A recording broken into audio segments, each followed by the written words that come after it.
할렐루야. 우리 주님의 은혜와 평강이 사랑하는 성도님들 심령에 충만하기를 소망합니다. 오늘부터 가스펠 프로젝트 4권을 시작하게 됩니다. 가스펠 프로젝트 4권의 제목은요, 왕국의 성립이에요. 왕국의 성립.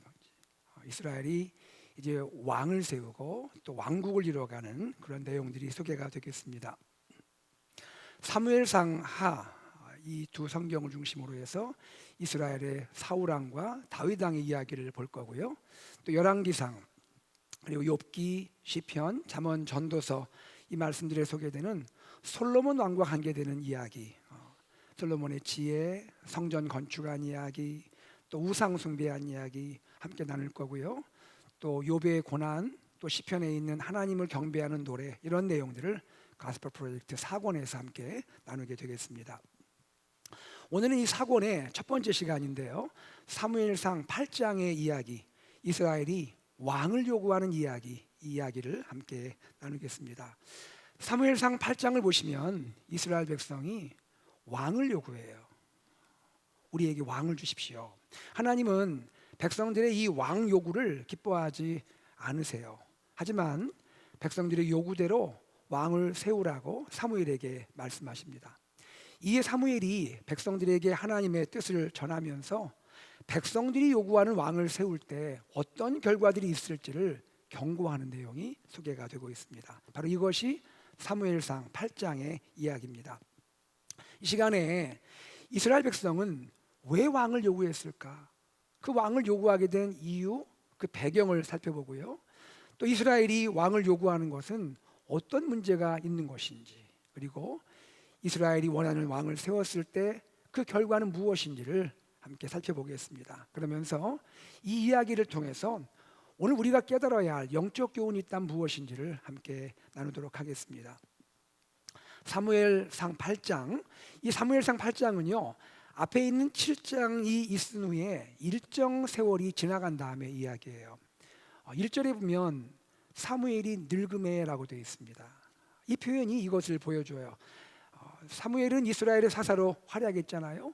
어릴 때 하나님께 부름받아서 그때부터 하나님 손에 훈련받고 이스라엘 사사로 활약을 했죠. 그런데 세월이 많이 가서 사무엘 나이가 많아진 거예요. 사무엘이 늙게 된 겁니다. 그 정도로 세월이 지나가게 되었습니다.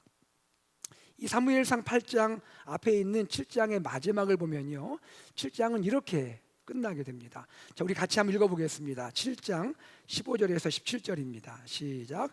사무엘이 사는 날 동안에 이스라엘을 다스리었으되 해마다 베델과 길갈과 미스바로 순회하여 그 모든 곳에서 이스라엘을 다스렸고 라마로 돌아왔으니 이는 거기에 자기 집이 있음이니라. 거기서도 이스라엘을 다스렸으며 또 거기에 여호와를 위하여 제단을 쌓았더라. 사무엘이 사사로서 이스라엘, 온 이스라엘을 다스린 것을 설명하는 내용인데요, 여러분, 이 내용 가운데 반복되고 있는 단어가 있죠. 어떤 단어가 반복됩니까? 다스렸다라는 단어가 반복되죠. 다스렸으되, 다스렸고, 다스렸으며, 이 다스리다라는 말이 3번 등장하고 있습니다. 하나님이 왜 이 다스렸다라는 말을 3번이나 반복하실까요? 사무엘의 다스림은 다스림이 맞다라는 것을 보여주기 위함이에요. 자, 이게 무슨 말입니까? 사무엘의 다스림이 맞다. 사무엘은 왕이 아니죠. 사무엘은 왕이 아닙니다. 사무엘의 다스림은 왕의 다스림이 아닙니다. 그렇지만 사무엘의 다스림은 다스림이 맞아요. 다스린 거예요. 그럼 어떻게 다스렸을까요? 그는 이스라엘의 목자로 이스라엘을 다스린 거예요. 하나님의 백성 이스라엘을, 그 이스라엘을 위해서 말씀을 전하며 이스라엘을 위해서 기도하기를 쉬지 않는 목자로, 바로 이스라엘의 목자로 사무엘은 이스라엘을 다스렸던 거예요. 말하자면 목양하면서 다스린 것 같은 그런 마음인 거예요. 사무엘의 다스림에서 눈에 띄는 것은 이것이에요. 그가 다스리면서 오늘 이 말씀 마지막에 보니까 17절 마지막에 보니까 이렇게 표현되어 있습니다. 여호와를 위하여 제단을 쌓았더라. 사무엘은 이스라엘을 다스리면서 하나님께 예배했다라는 거예요. 이스라엘을 다스리면서 하나님을 예배했다라는 거예요. 사무엘은 어떤 사람이라는 거예요? 하나님을 예배하는 사람으로서 이스라엘을 다스렸다라는 거예요. 이것은 뭘 의미합니까? 사무엘의 다스림은 선한 다스림이라는 거죠. 선한 통치라는 거죠. 여러분 생각해 보세요. 하나님을 예배하고 있습니다. 사무엘이 하나님을 예배하고 있어요. 하나님을 전심으로 예배할 때 하나님이 사무엘에게 무엇을 주시겠어요? 그의 마음에 하나님의 마음을 주시지 않겠어요? 하나님의 선한 마음을 주시지 않겠냐고요. 사무엘은 하나님을 예배하면서 하나님 주시는 그 마음으로, 하나님의 선한 마음, 하나님의 사랑과 공의의 마음으로 백성을 다스렸던 것이죠. 이것이 사무엘의 다스림이라는 것이죠. 이런 사무엘의 다스림, 사무엘의 통치를 보여주면서 7장이 마무리됩니다. 그리고 나서 오늘 본문 8장이 시작이 되는 거예요. 그런데요, 사무엘상 8장에 들어오면 이 분위기가 7장과는 사뭇 다릅니다. 이스라엘 공동체 안에 염려가 있는 거예요. 공동체 안에 염려가 있는 거예요. 사무엘의 두 아들과 관계된 염려가 있어요. 사무엘의 두 아들이 요엘과 그리고 아비야죠. 요엘과 아비야라는 사무엘의 두 아들에 대한 염려가 있어요. 사무엘은 전혀 그렇게 살지 않았는데 그 두 아들은 아버지와는 전혀 다른 길로 걸어가는 거예요.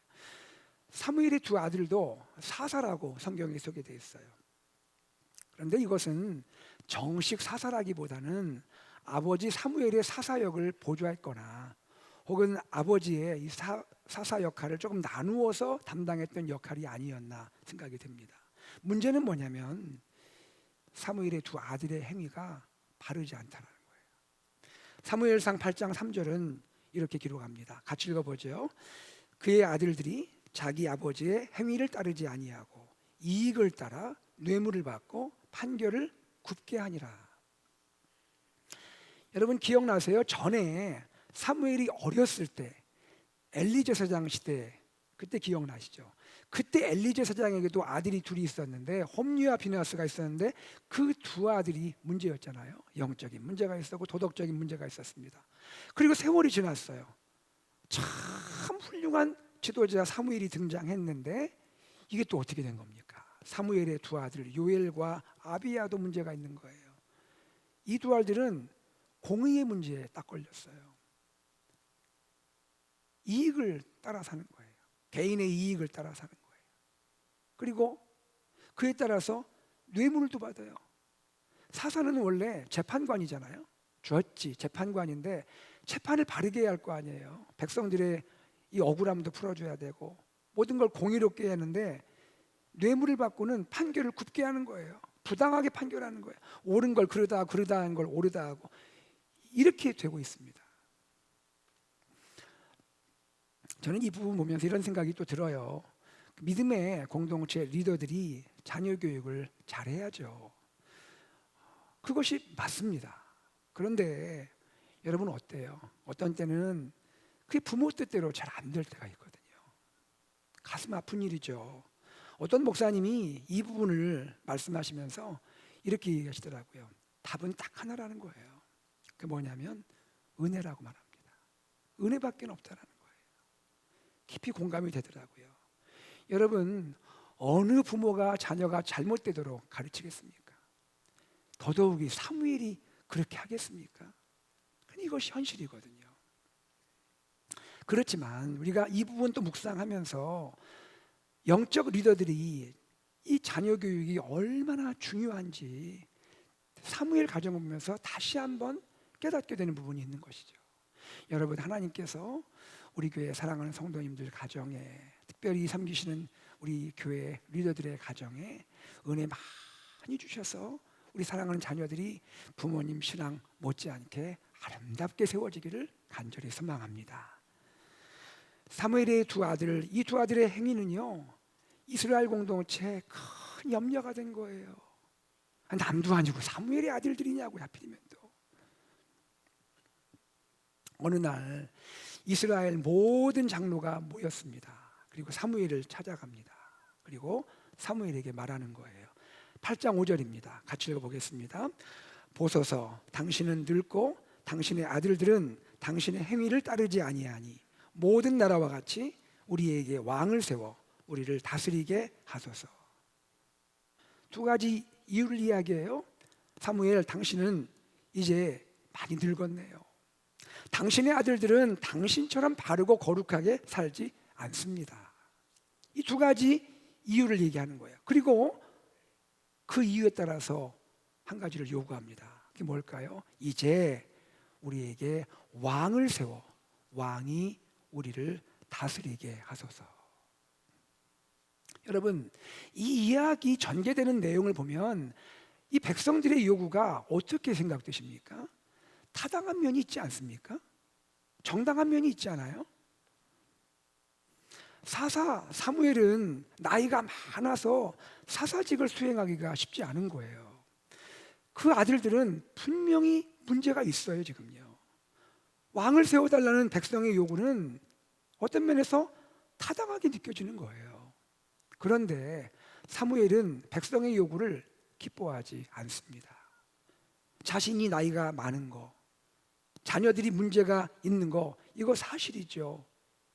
그럼에도 사무엘은 백성들의 이야기를 들을 때 어쩌면 그 마음에 뭔가 모를 그 기쁘지 않은 생각이 들 수 있었다는 거죠. 여러분, 사무엘 한번 떠올려 보세요.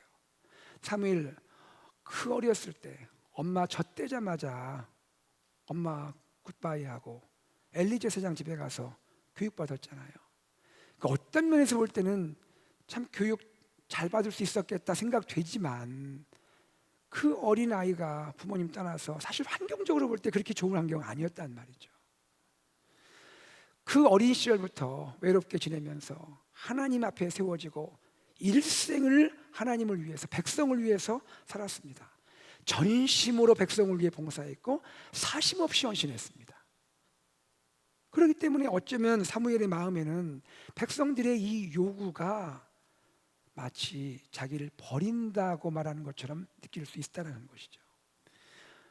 사무엘의 마음에는 백성들이 자기에게, 자기의 리더십에 대해 반역을 하는 것처럼 여겨질 수도 있다는 것이죠.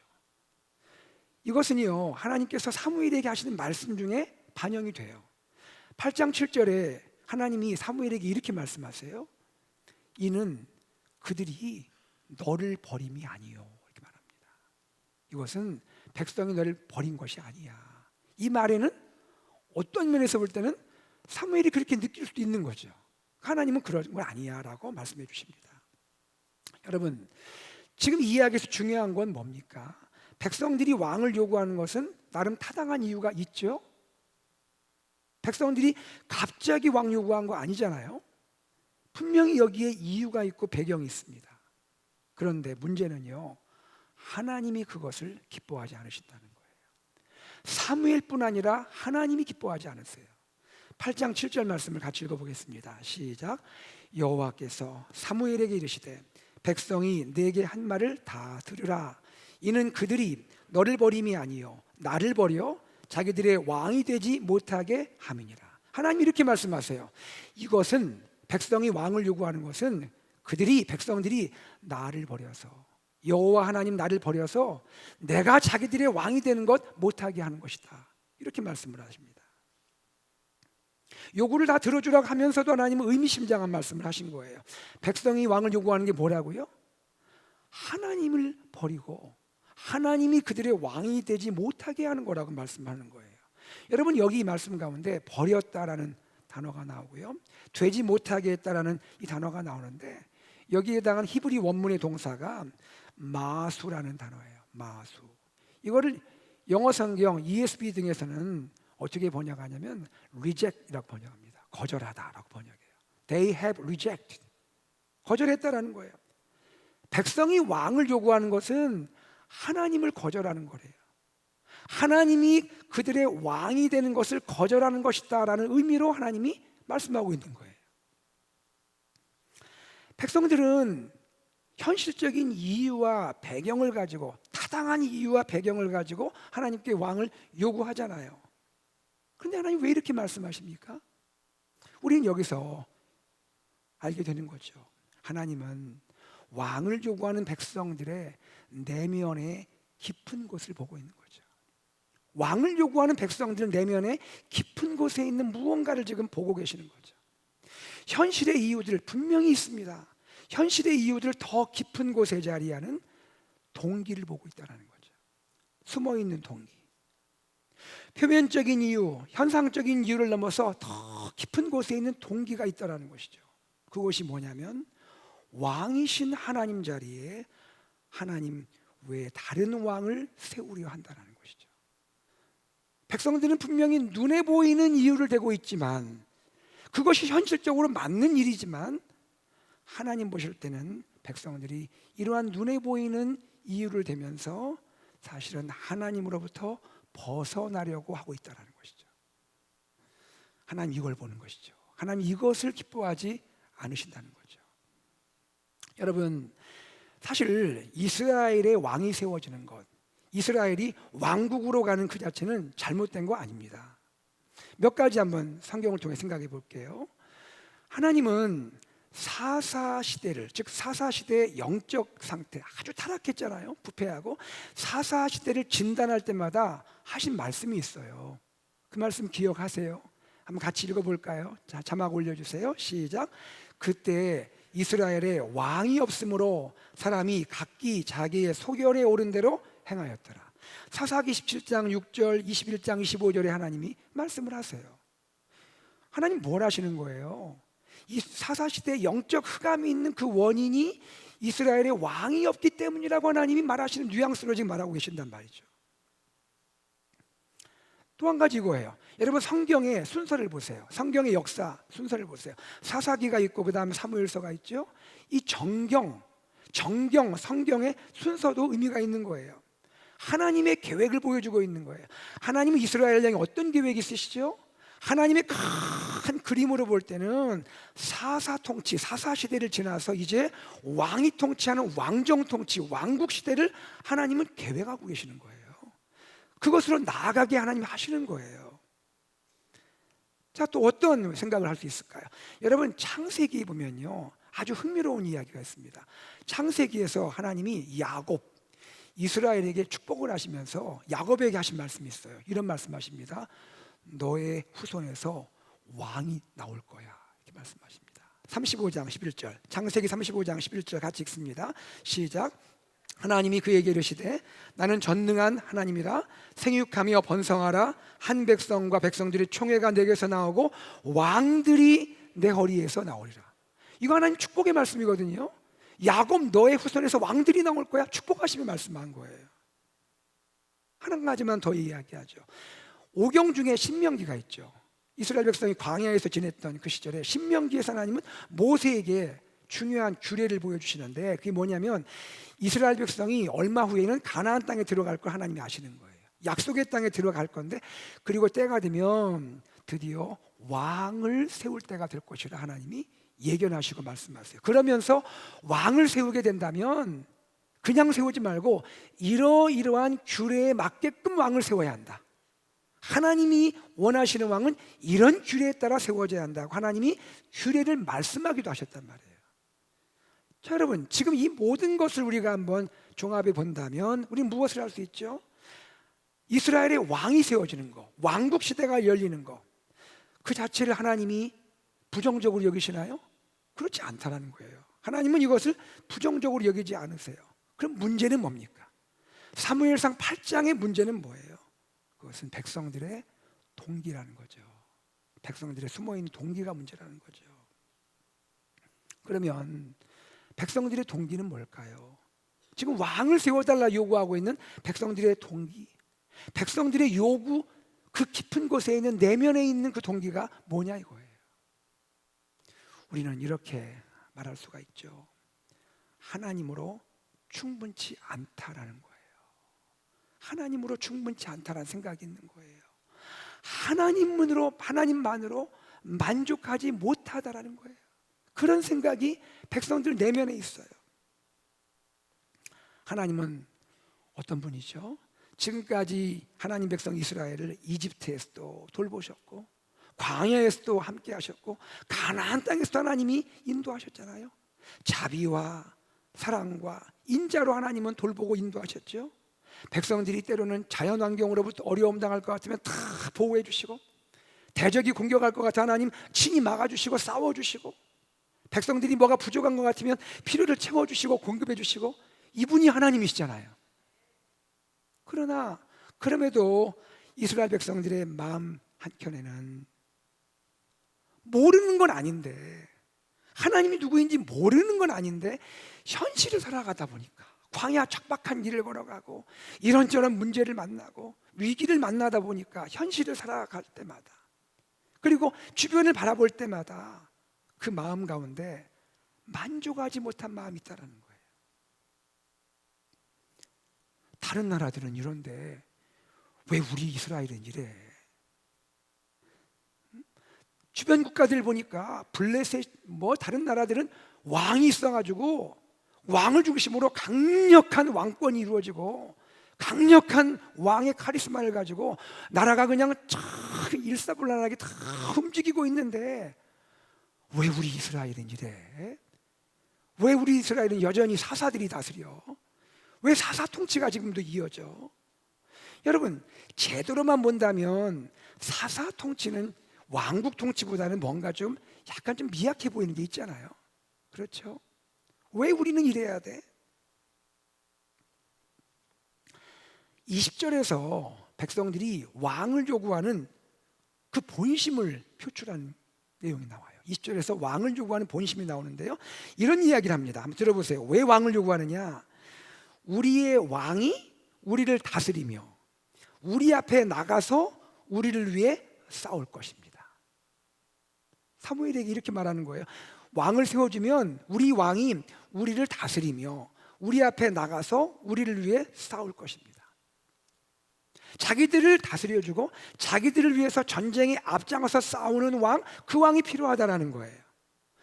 그런데 곰곰이 이 부분을 생각하면 이게 말이 안 맞는 얘기예요. 안 맞는 얘기예요. 여러분, 잘 생각하고 대답해 보세요. 이런 왕이 이스라엘에 지금 안 계십니까? 이스라엘에 이런 왕이 지금 안 계신 거예요? 백성을 다스리는 왕이 없습니까?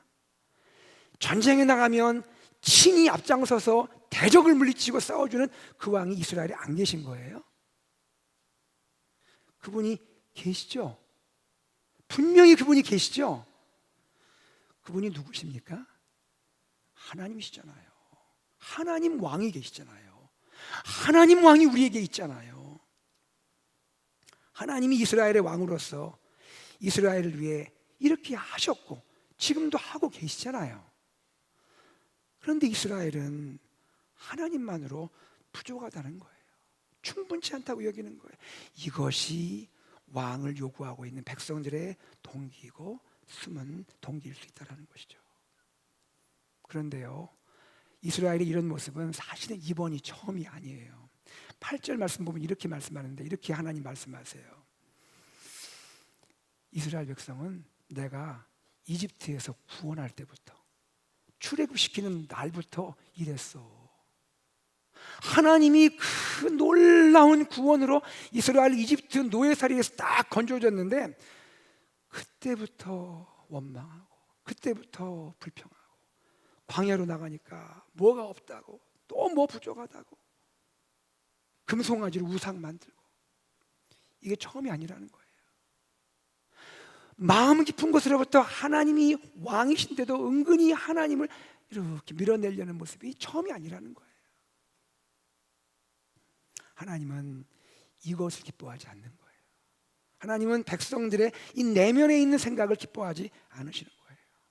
여러분, 성도님들 한번 생각해 보세요. 하나님께서 지금 이스라엘의 현실의 문제를 모르실까요? 사무엘의 두 아들로 인한 백성들의 그 염려를 하나님이 모르실까요? 아시죠? 그 두 아들의 잘못, 죄악 왜 우리 하나님 모르시겠어요? 하나님도 그 죄악 미워하시죠. 그리고 사무엘의 아들로 인해서 두 아들 때문에 백성들이 마음 상해 있는 거 그것도 아시죠. 백성들의 마음이 상해 있잖아요 지금요. 하나님 그것도 아시죠. 왜 모르시겠어요? 하나님은 공의로 다스릴 거예요. 그렇지만 하나님 백성에게 원하는 거, 백성에게 진정으로 원하는 것이 있다면 뭘까요? 그것은 백성이 하나님께 나와서 아뢰는 거예요. 하나님께 부르짖는 거예요. 왕이신 하나님께 나아가 하나님 어찌하면 좋아요? 하나님 길을 열어주세요.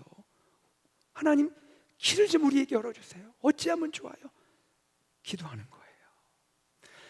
여러분 참 특별한 것은요, 사무엘서의 구조가 특별한데 이 8장 앞에 있는 7장에 공교롭게 아주 이와 대조되는 사건이 소개되는데요. 여러분 사무엘상 7장에 어떤 사건이 나오는지 아세요? 거기 그 유명한 미스바 집회 사건이 소개돼요. 사무엘의 소집으로 백성들이 다 같이 미스바 광장에 모였어요. 그리고 거기서 같이 기도하기 시작해요. 금식하며 기도하기 시작해요. 왜 모였냐면 그 당시 블레셋으로 인해서 국가가 위기에 처했어요. 공동체가 위기에 처했다고요. 아주 어려웠다고요. 그때 그들은 뭐 했어요? 다른 관계 아니에요. 함께 모여서 기도하기 시작했어요. 금식하며 기도했어요. 그리고 그 기도를 들여다보면 무엇이 포함되어 있냐면 회개가 포함되어 있어요. 회개가. 여러분 지금 문제는 어디에 있는 거예요? 밖에 있는 거잖아요. 블레셋 때문에 위기가 온 거잖아요. 그런데 백성들은 금식하며 기도하면서 하나님이 그 마음 움직이니까 그들이 기도하는 가운데 뭐가 올라오기 시작한 거예요? 회개가 나오기 시작한 거예요.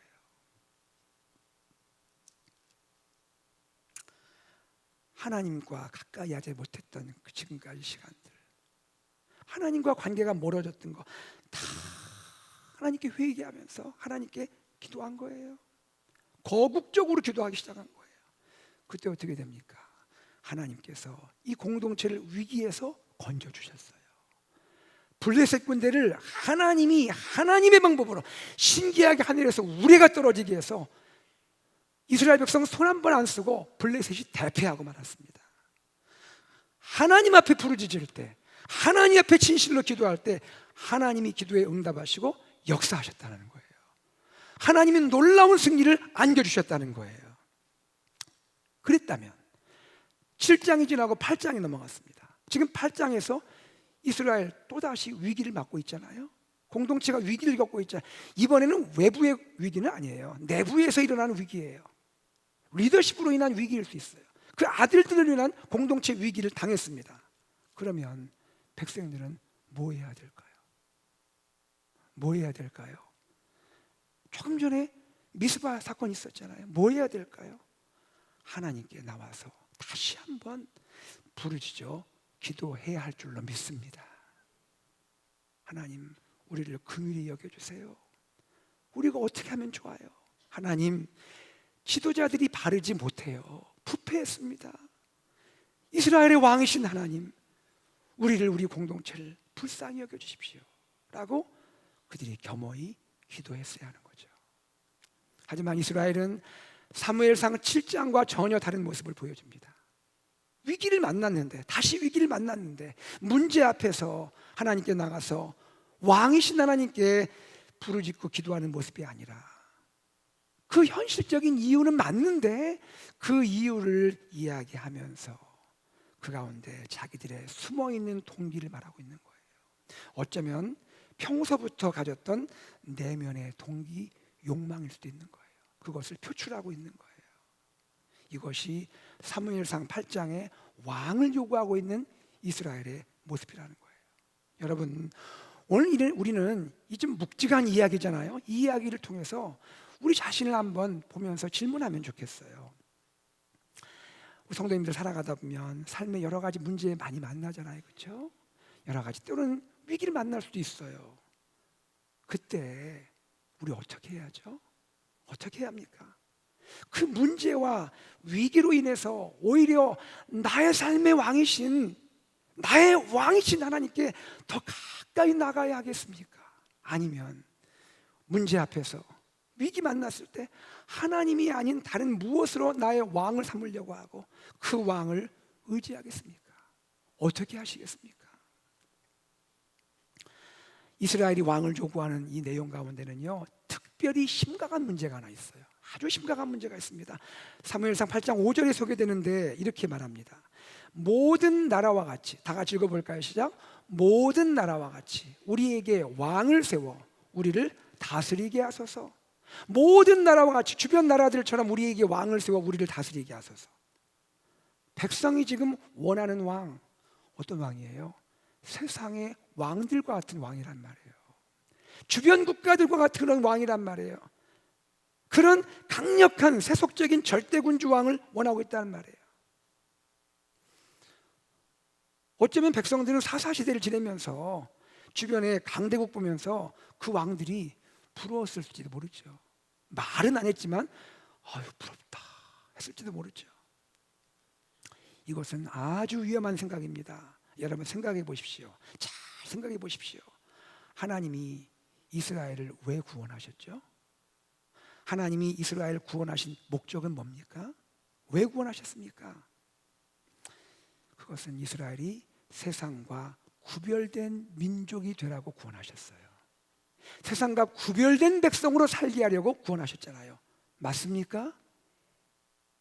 세상과 구별된 백성, 세상과 다른 백성, 이것이 이스라엘의 정체성인 거예요. 그런데 지금 이스라엘은 무엇을 요구하고 있어요? 세상과 같은 왕을 달라는 거예요. 이스라엘은 세상과 같은 왕을 세우고 싶은 거예요. 조금 더 나가면 어떻게 될까요? 세상과 같은 나라를 만들고 싶을 거예요. 조금 더 나가면 어떻게 될까요? 세상과 똑같은 사람이 되고 싶을 거예요.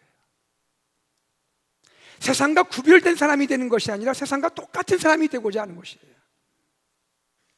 하나님은 사무엘을 통해 이스라엘을 경고하시는 거예요. 그러면 안 된다라는 거예요. 하나님 말씀하세요. 이스라엘이 요구하는 왕, 자 한번 세워보자. 세우면 어떻게 될 것인가? 정말 너희들이 원하는 세상 나라의 왕들을 세우면 어떻게 될까? 그 결과들을 몇 가지로 말씀하시는데 요약하면 그게 두 가지예요. 첫째 이런 겁니다. 너희들은 너희가 원해서 왕을 세운다고 하지만 결국 왕 세워봐라. 그 왕이 어떻게 할 거가 아니. 첫째, 너희들 소유 재산을 다 취해갈 거야. 블레셋 봐봐, 다른 나라 봐. 그렇게 안 하는 왕이 어디 있니? 다 가져가지. 둘째, 너희 백성들을 너희 사랑하는 자녀들도 데려갈 거야. 자녀들 데려다가 일 시키고 종 삼고 맡길 거야. 11절에서 18절에 보면 데려다가 삼을 것이다 라는 표현이 많이 나와요. 데려다가 삼을 것이다. 데려다가 삼을 것이다. 세상 왕은 어떤 왕이죠? 주는 왕이 아니에요. 세상 왕은 주는 왕이 아니라고요. 세상 왕은 취하는 왕이에요. 취하는 왕이라고요. 데려가고요, 삼고요, 차지하는 왕이에요. 이것이 세상 왕이에요. 하나님이 그걸 은근히 물어보시는 거예요. 이래도 좋으니? 이래도 세상 왕을 세울래? 세상과 같은 왕을 그래도 요구하니? 여러분, 사무엘상 8장 17절에서 주님이 중요한 말씀을 하세요. 자, 한번 같이 읽어보겠습니다. 8장 17절 시작. 너희의 양떼 10분의 1을 거두어 가리니 너희가 그의 종이 될 것이라. 이 부분은 정말 의미심장한 거예요. 너희가 그의 종이 될 것이야. 너희가 왕을 세우면 너희가 그 왕의 종이 될 것이야. 하나님 외에 내가 누군가를 무엇을 왕으로 삼게 되면 그러면 너는 그것의 종이 될 거야. 너희가 그의 종이 될 거야. 이스라엘은 이집트 종살이에서 자유민으로 구원받았잖아요. 거기서 얼마나 고생했어요. 종으로 살았잖아요. 노예 살았잖아요. 하나님이 구원해 주셨잖아요. 그런데 세상의 방식을 따라 살아가게 되면 어떻게 된다는 거예요? 다시 세상의 종이 된다는 거예요. 다시 노예가 된다는 거예요. 하나님 외에 다른 것을 내 삶의 왕으로 삼게 되면 마치 우상의 원리와 같죠. 우상이 보기에 좋아 보이죠. 풍요를 약속하고 번영을 약속하죠. 얼마나 달콤하고 좋아요. 선뜻 우상을 내 안에 모셔보십시오. 어떻게 됩니까? 정말 그렇게 축복을 막 허락합니까? 막 놀라운 막 복을 주고 그렇게 합니까? 여러분, 얼마 있으면 우상의 종이 돼 버리는 거예요. 오늘도 마찬가지죠. 우리가 세상으로부터 이 종의 모습으로부터 구원받았잖아요. 하나님 외에 나의 정말 사랑하는 나를 위해 모든 것을 주시는 그 하나님, 진정한 왕이신 하나님 외에 다른 무엇을 내 삶의 왕으로 삼게 되면 우리는 그것의 종이 되고 만다라는 거예요. 우리는 항상 우리 마음을 돌아봐야 합니다. 내 삶에, 우리 가정에, 공동체에 누가 왕인지, 누가 정말 왕으로 다스리는지 돌아볼 수 있는 저와 여러분이 되기를 소망합니다. 사무엘은 하나님의 경고를 들려줬어요. 이 정도 이야기하면 어지간하면 예, 생각 좀 해볼게요, 다시 올게요, 이렇게 했다면 참 좋을 텐데 성경이 뭐라 말합니까? 듣기를 거절했대요. 안 들어요. 이미 결심해버린 거예요. 이미 마음이 굳어진 거예요. 안 들어요. 들리지가 않아요. 왕 주십시오. 괜찮습니다. 그래도 왕 필요합니다. 하나님이 백성의 요구대로 왕을 세우도록 허락합니다. 여기서 우리가 주의할 것은 하나님이 허락을 했지 승인한 건 아니에요. 기뻐서 승인한 게 아니고 뭐라고 말해야 합니까? 어쩔 수 없이 허락한 거예요. 자녀들이 뗐을 때 있잖아요, 그죠? 부모님이 볼 때는 이 말이 안 되거든요. 이러면 안 되거든요. 이거 딱 다 보이거든요. 이거 아닌데 무조건 해달라는 거예요. 이게 답이라는 거예요. 누가 이깁니까, 결국은? 해라 이렇게 하잖아요. 본인이 나중에 이제 깨닫고 돌이키게 되겠죠. 이것이 오늘 사무엘상 8장에서 우리에게 들려준 하나님 메시지예요. 여러분, 여기서 우리는 그 다음을 한 단계로 좀 더 나가기 원해요. 그러면 하나님은 왕을 세우시기를 반대한 건 아니잖아요. 왕을 세우기를 계획하셨잖아요. 그러면 하나님이 계획하신 왕은 누굴까요? 하나님 어떤 왕을 하나님 주기를 원하실까요? 하나님이 계획하신 왕, 하나님이 주기 원하시는 왕은 이런 왕이에요. 그 왕은 진리와 사랑으로 백성을 다스리는 왕이에요. 취하고 뺏어가는 왕이 아니라 주는 왕이에요. 우리는 이것을 뭐라 말합니까? 은혜의 왕이라 부르는 거예요. 은혜 베풀어 주는 왕이에요. 주는 왕이에요. 심지어요, 이 왕은 어떤 왕이냐면 자신을 백성을 위해 내어주는 왕이에요. 자신을 아예 자신을 내어줘 버려요. 여러분, 묻겠습니다. 이 왕이 누굽니까? 이 왕이 누구십니까? 예수 그리스도시죠. 할렐루야. 하나님은 예수 그리스도를 계획하고 계셨던 거예요. 그 왕을 백성을 위해 주기 원하셨던 거예요. 그리고 그 왕이 우리에게 오셨죠. 우리의 진정한 왕이 되셨죠. 할렐루야. 하나님은 이 왕을 예정하신 거예요. 창세기 3장 15절에 아담이 범죄하자마자 하나님은 그때부터 이 왕을 주시기로 생각하신 거예요. 여인의 후손으로 오실 왕을 계획하고 계셨던 거예요. 그리고 때가 되어 이 왕을 보여주기 위해서 하나님이 보내신 왕이 있어요. 먼저 온 왕 다윗 왕이에요. 사울은 아니었고요, 그죠? 다윗 왕을 하나님이 예비하셨죠. 하나님은 다윗을 보면서 뭐라고 말씀하셔요? 내 마음에 합한 왕이다. 내 마음에 기쁨이 되는 왕이다. 물론 다윗도 연약함이 있었고 실수가 있었어요. 잘못이 있었어요. 그러나 다윗은 그 중심에 하나님이 기뻐하는 왕이었어요. 저는 다윗을 참 좋아해요. 다윗이 어떤 부분이 좋으냐면요, 다윗은 왕이잖아요, 그죠? 이스라엘의 왕이에요. 강력한, 또 존경받는 아주 훌륭한 왕이에요. 그런데요, 다윗은 왕이지만 항상 하나님을 나의 왕으로 고백한 왕이에요. 하나님을 나의 주라고 고백한 왕이에요. 고백만 한 것이 아니라 그렇게 살았어요. 다윗은 자신이 왕이지만 자기 위에 왕이 계신다는 사실을 잊지 않았어요. 그 왕과 동행했어요. 그 왕과 대화했어요. 그 왕께 충성했어요. 그 왕께 헌신했어요. 나라를 다스리더라도 그 왕이 원하시는 것이 무엇인지 그 뜻을 알면서 다스렸어요. 다윗은 하나님을 참 왕으로 인정하고 경외했던 왕, 겸손한 왕이었어요. 오늘 이 메시지를 통해서 오늘 저는 여러분에게 이렇게 말씀을 드리고 싶습니다. 왕이 우리 안에 계시잖아요. 예수님이 우리 안에 계시잖아요. 그 왕의 통치를 받고 있잖아요. 우리 예수님 외에 하나님 외에 다른 것을 우리 안에 왕의 자리에 앉히지 않기를 바랍니다. 하나님만으로 충분합니다. 하나님만으로 만족합니다. 고백할 수 있는 우리가 되기를 소망합니다. 우리 공동체가 이제 창립 50주년 새로운 역사를 지금 준비하고 있어요. 그 길을 시작하고 있어요. 회복을 넘어 부흥으로 중요합니다. 회복되어야 되고 부흥해야 합니다. 그러나 이 첫 단추는 뭘까요? 정말 하나님이 원하시는 회복과 부흥이 되기 위해서 첫 단추가 뭘까요? 첫 단추 잘못 끼면 다 틀어지는 거예요. 뭐가 첫 단추일까요?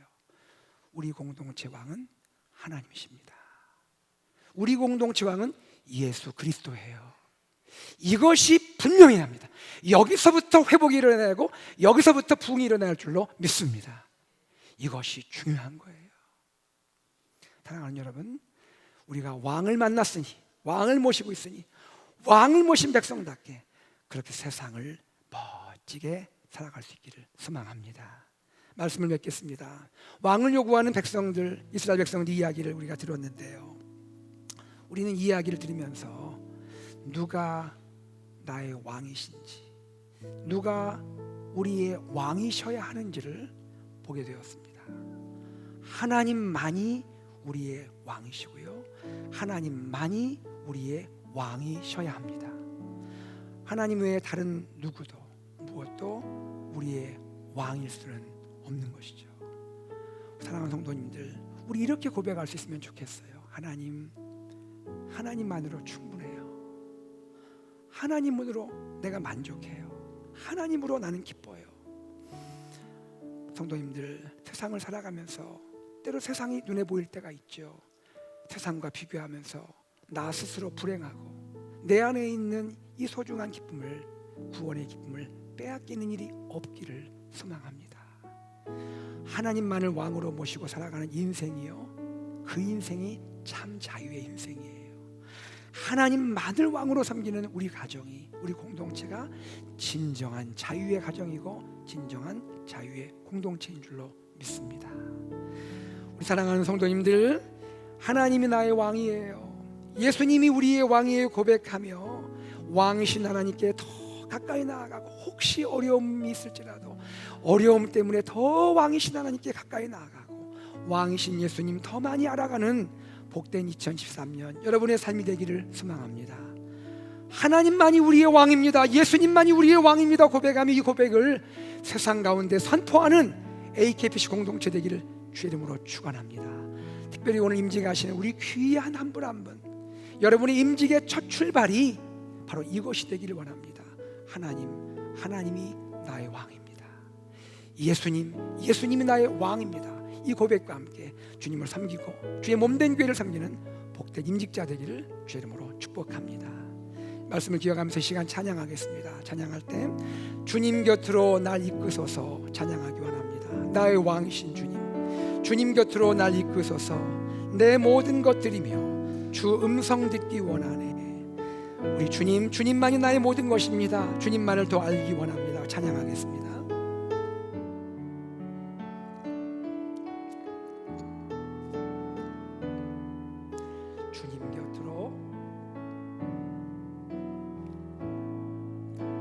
주님 곁으로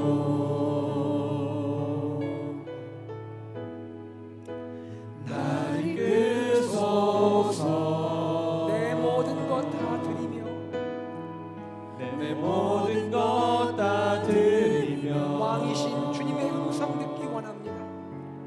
주 음성 듣기 원하네. 나의 참 소망, 나의 참 소망, 그 무엇과 바꿀 수 없는 주님 사랑, 그 무엇과도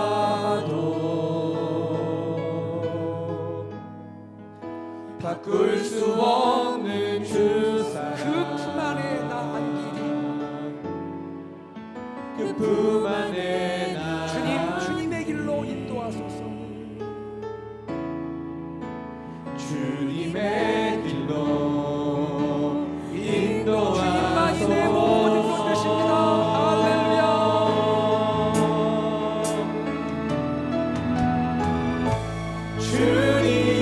주님만이 내 모든 것 되시니 주님만을 더 알게 하소서. 주님만이 더 알게 하소서. 다시 한번 우리 찬양으로 고백하며 나갑시다. 주님 곁으로. 주님 곁으로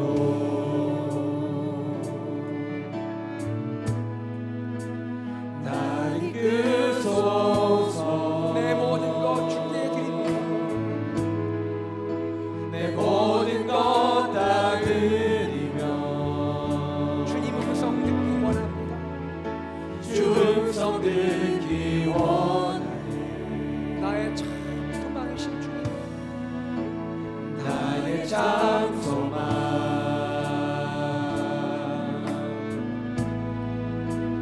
그 무엇과도 바꿀 수 없는 주의 사랑. 바꿀 수 없는 주 사랑. 그 품에 나 안기리. 그 품 안에 나 주여 주님의 길로 인도하소서. 주님의 길로 다 같이 두 손을 높이 들고 하나님께 찬양합시다. 주님만이 나의 모든 것입니다.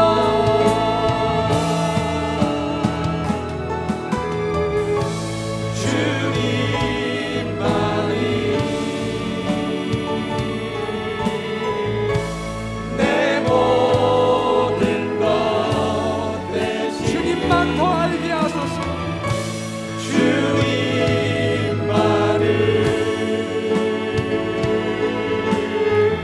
더 알게 하소서. 주님만이 내 모든 것임을 고백합니다. 주님만이 내 모든 것 되시니 주님만을 주님만을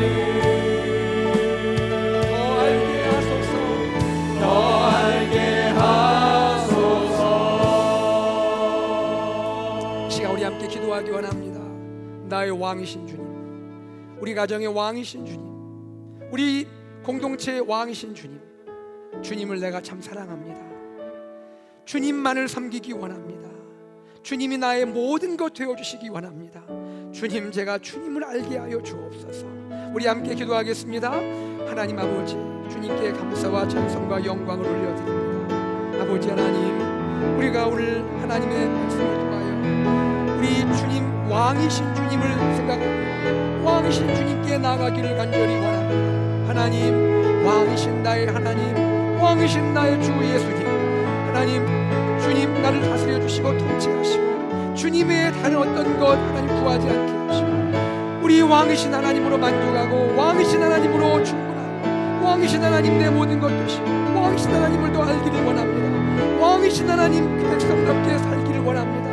하나님, 우리를 축복하여 주시고 내 안에 역사하여 주시옵소서. 왕이신 나의 하나님, 왕이신 우리 예수님, 우리 안에 계셔서 다스려 주셔서 감사합니다. 구원의 은혜 주시고 통치하여 주심을 감사합니다. 나의 삶이, 우리 가정이, 우리 믿음의 공동체 AKPC가 왕이신 하나님만이 우리의 모든 것 되게 하여 주시옵소서. 하나님만을 기뻐하게 하여 주시옵소서. 하나님께 영광 돌리는 공동체가 되게 하여 주시옵소서. 감사드리며 우리 주 예수 그리스도 이름으로 기도하옵나이다.